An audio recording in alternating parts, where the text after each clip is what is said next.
This as Representative Adam Schiff, a very prominent Democrat, is telling donors over the weekend that not only will Biden lose, but that he will cause the House and the Senate to potentially lose. So is anyone inside Biden's inner circle warning him of this, telling him about this? Yeah, look, Elizabeth, I think that that's somewhat overblown. I mean, the astonishing thing to me is that after a catastrophic debate performance like the one Biden had in the first debate, that the bottom did not fall out of the polls. You know, we're still seeing margin of error and sometimes a dead heat in the swing states. So I think that Schiff and a lot of other Democrats are a bit overwrought here.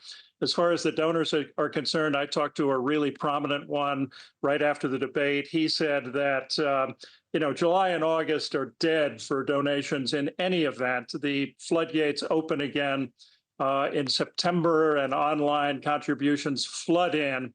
And he's not particularly worried about the money that the Biden campaign will have on hand.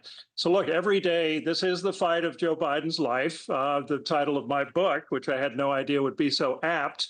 But having said that, every day that Joe Biden stays in the saddle, he's likely going to be the nominee.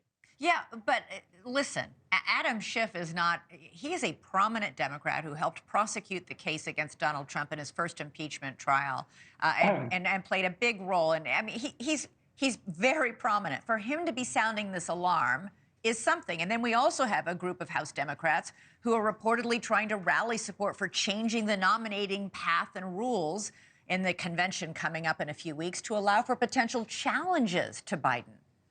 Well, look, if you're not worried about Joe Biden's campaign and about his ability to beat Donald Trump in November, you're not paying attention. So, look, I'd be the last person to deny that this isn't a real fight. Having said that, the notion that there's going to be some kind of primary between now and the convention, God bless James Carville. He's a genius. He's a national treasure.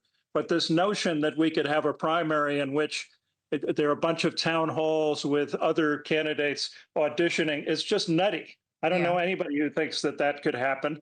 The reality is that Joe Biden holds all the cards. He is the guy for whom 14 million Democrats voted. He has all the delegates.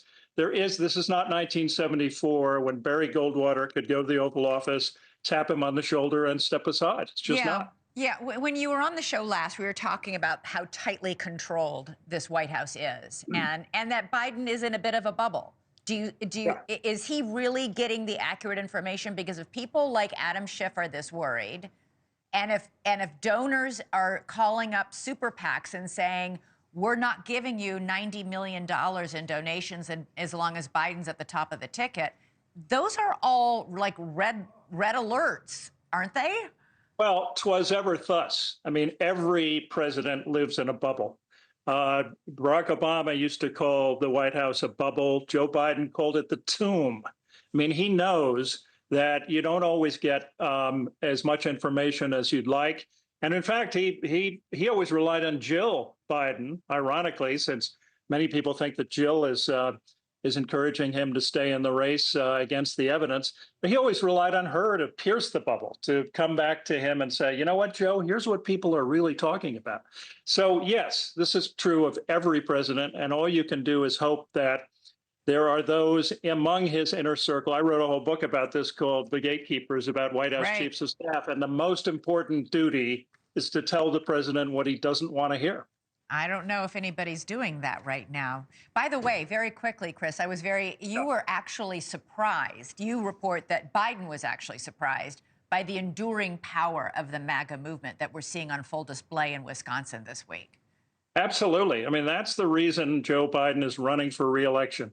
He talked about a bridge to another generation.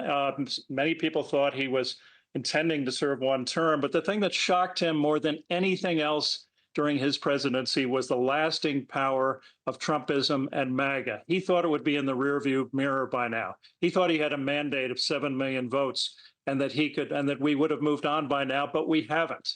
And I think he genuinely believes, rightly or wrongly, that he's the guy to do it.